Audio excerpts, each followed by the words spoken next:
Welcome into the live desk. I am Janae Hancock here to bring you some health news on your Friday afternoon. I want to turn to this video right here on your screen. A case of measles has been confirmed in the state of Kansas, according to the Kansas Department of Health and Environment. One person in Stevens County has been infected with the illness, and that's in the southwest corner of the state. And it's actually the first case of measles in Kansas since 2018. With that being said, I do want to turn things over to Dr. Hawkinson with the University of Kansas Health System. Doctor, as always, it is a pleasure to have you here with me at the live desk. I want to jump straight into this because I think there are a lot of questions right now across the country, but now here locally. How fast does measles typically spread? Measles is probably one of the most infectious diseases that we have.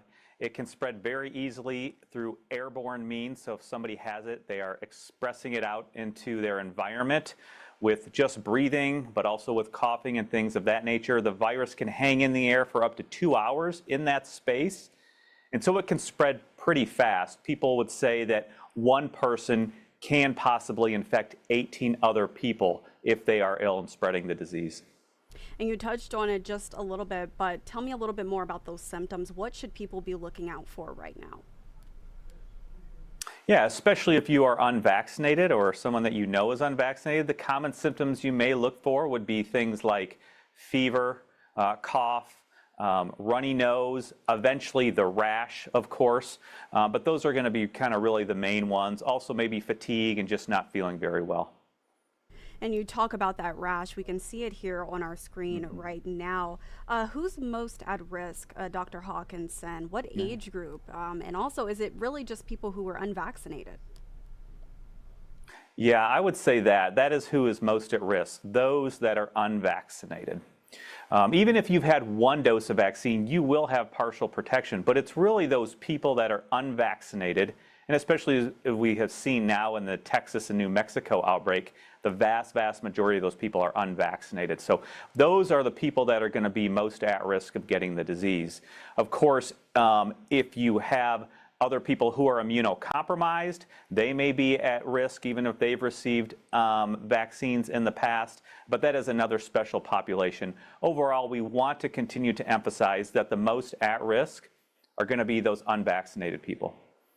And as we talk about vaccinations, Dr. Hawkinson, I know looking at the statistics today, the state of Kansas and Missouri, both states actually sit below the national average as far as vaccinations are concerned. Do you happen to know why that is, and is it a level of concern?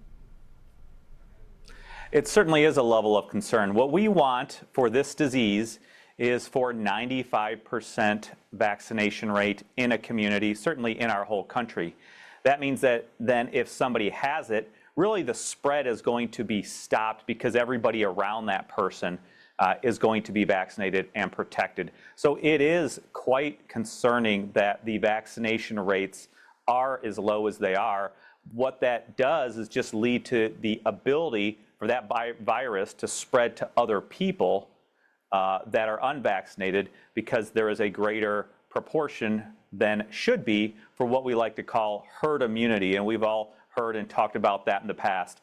It is vitally important for something like measles to have that herd immunity, especially through vaccination, because that way we can stop the spread. And obviously we have not seen that in that Texas outbreak. As I said, the vast majority of those people are unvaccinated.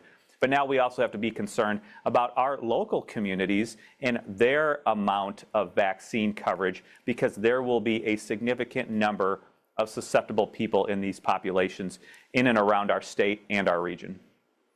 And you know what? The U.S. is not the only country seeing an increase in cases. Read that also today. So what is your message, Dr. Hawkinson, to those that are going to be traveling for spring break or even in the summer months? What could you tell them right now?